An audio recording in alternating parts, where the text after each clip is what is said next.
সন্মানীয় ৰাইজক মই ধন্যবাদ জ্ঞাপন কৰিম।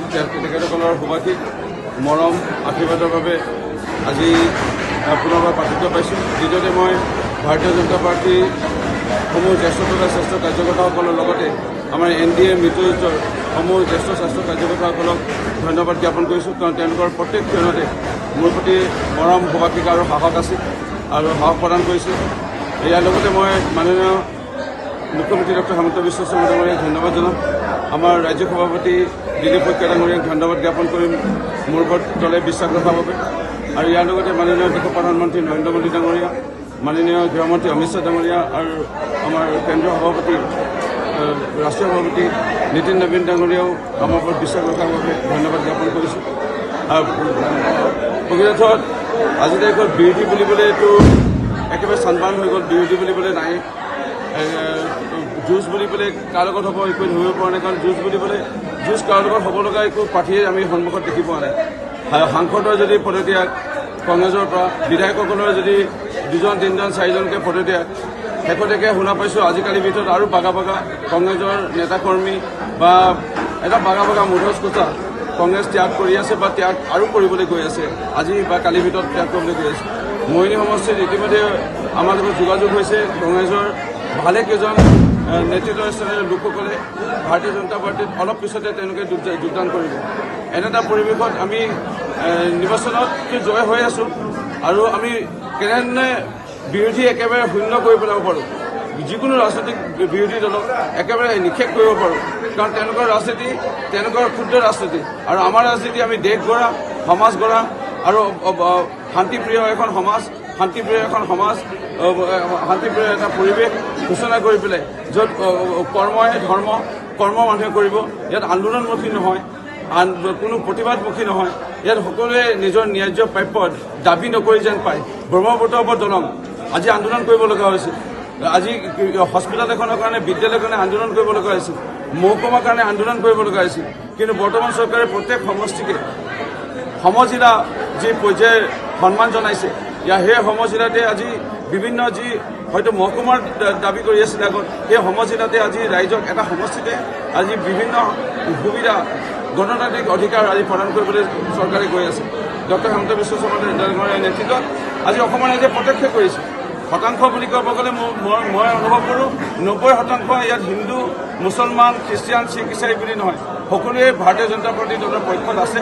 কাৰণ 10% হয়তো কোনোবা বাওঁপন্থী চিন্তাধাৰা লোক, কোনোবা লেফটিষ্ট মাইণ্ডৰ, তেওঁলোকে হয়তো অন্য চিন্তা কৰি আছে। বাকী 90% ৰাইজ ভাৰতীয় জনতা পাৰ্টী দলৰ লগত আছে। কাৰণ বিগত 5 বছৰত এটা অসম বন্ধ নাই, যিখন অসমত ভাৰতৰ স্বাধীনতা হোৱাৰ পিছৰ পৰাই অসম বন্ধ। আজি 5 বছৰ এটা অসম বন্ধ নাই।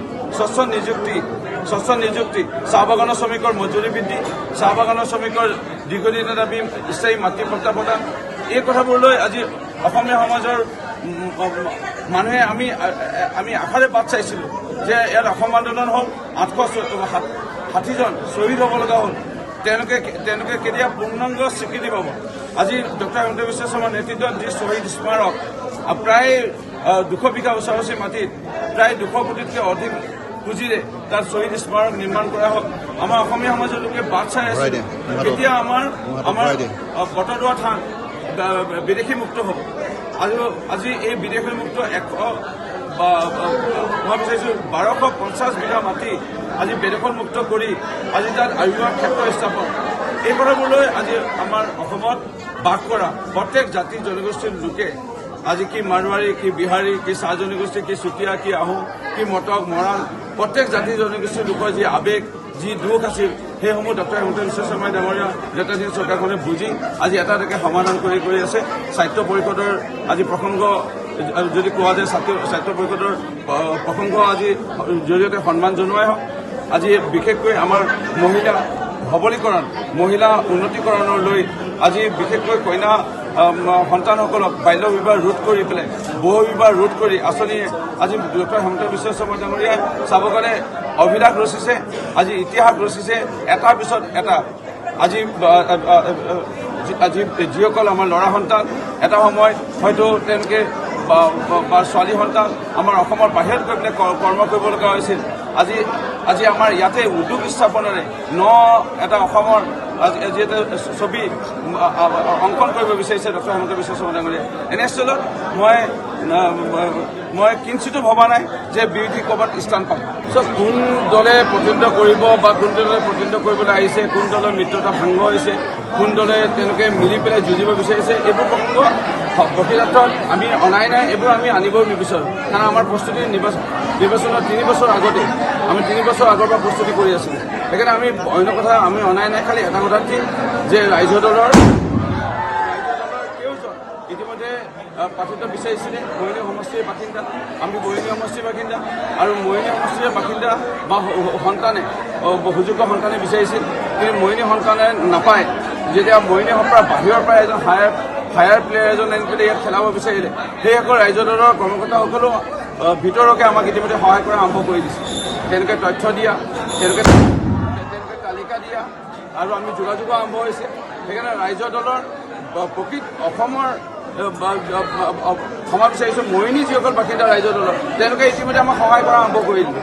আৰু যিসকল কংগ্ৰেছ দলৰ আছিলে নেতাকৰ্মী, এটা অংশ ৰাইজ দলৰ হয়তো দিব পাৰে, দুটা অংশ নাম নকওঁ, এই দুটা অংশ আমাক ইতিমধ্যে সহায় কৰা আৰম্ভ কৰি দিলে।